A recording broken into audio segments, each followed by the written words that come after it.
წარმატებული გასტროლების შემდეგ საქართველოს სახელმწიფო ბალეტი დიდი ბრიტანეთიდან სამშობლოში ბრუნდება. თბილისის ოპერისა და ბალეტის თეატრის საბალეტო დასი ლონდონში მეორედ იმყოფებოდა. ქალაქის პრესტიჟულ სცენაზე ლონდონის კოლიზეუმში ნინო ანანიაშვილის ხელმძღვანელობით საბალეტო დასმა ცნობილი ბალეტი გედების ტბა წარადგინა.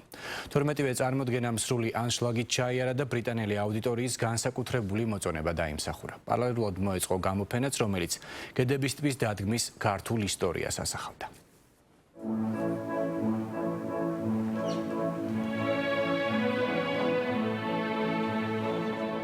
ლონდონის კოლიზეუმის დიდი სცენა საქართველოს სახელმწიფო ბალეტისთვის მეტად მნიშვნელოვან ადგილად იქცა. ცნობილმა ბრიტანულმა თეატრმა, რომელიც ლონდონშიც კი გამორჩეულია თავისი უზარმაზარი დარბაზითა და უნიკალური არქიტექტურით, თბილისის ოპერისა და ბალეტის თეატრის საბალეტო დასის გასტროლს უმასპინძლა.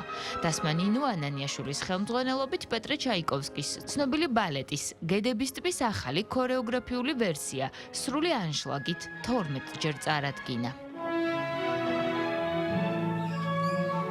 თითოეულმა ადამიანმა მართლა მთელი გულით, სულით და მონდომებით იცეკვეს ამ დროის განმავლობაში და ეს რასაკვირველია, ჩემთვის ძალიან დიდი ბედნიერებაა.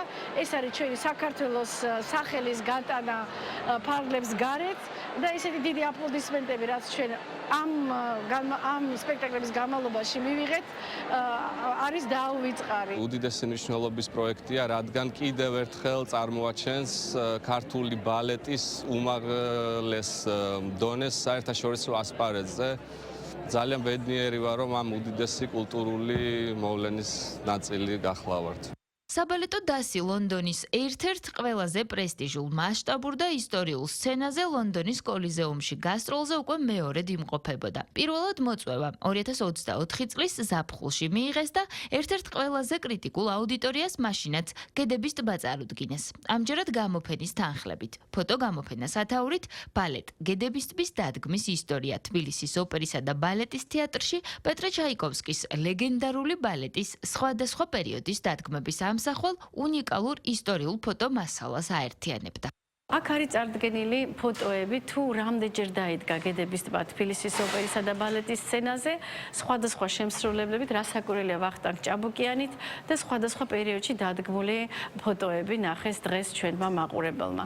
ასევე არის ჩემი პირადი ფოტოები, მეც არაერთხელ მაქვს გედების ტბა ნაცეკვი ამ თეატრში, კოლიზეუმში და სხვადასხვა თეატრებში. ზაქარია ფალიაშვილის ოპერისა და ბალეტის თეატრის დასმა ამ მასშტაბური გასტროლით კიდევ ერთხელ დაადასტურა, რომ მსოფლიო საბალეტო სივრცეში ქართულ ბალეტს გამორჩეული ადგილი უჭირავს. საქართველოს სახელმწიფო ბალეტთან ერთად სპექტაკლებში სპეციალური მოწვევით ამერიკის ბალეტის თეატრის პრიმა ბალერინა ქლოე მისელდინი მონაწილეობდა. ჩვენთვის ძალიან სასიხარულოა, რომ 2 წლიანი პაუზის შემდეგ დავბრუნდით ლონდონის კოლიზეუმის უმშვენიერეს სცენაზე ბალეტების ბალეტით გედების ტბით. ბრიტანელი მაყურებელი კი დიდი ოვაციებით ხვდება ჩვენ სპექტაკლს. ჩვენ კი ვიმედოვნებთ, რომ მალე ისევ დავბრუნდებით ამ სცენაზე. მოხარული ვარ, რომ დავბრუნდი ლონდონში, რათა წარმომადგინო სპექტაკლი საქართველოს სახელმწიფო ბალეტთან ერთად და ვიმუშაო უძვირფასეს ნინო ანანიაშვილთან. ეს ჩემი მეორე გასტროლია ლონდონის კოლიზეუმში, სადაც გედების ტბას ვასრულებ. ძალიან მომწონს ეს დასი და მიხარია მათთან თანამშრომლობა. ვიმედოვნებ, რომ მომავალშიც არაერთხელ მომეცემა ამის შესაძლებლობა. დიდ ბრიტანეთში საქართველოს სახელმწიფო ბალეტის დასის საგასტროლო ტურნე კულტურის სამინისტროს მხარდაჭერით გაიმართა.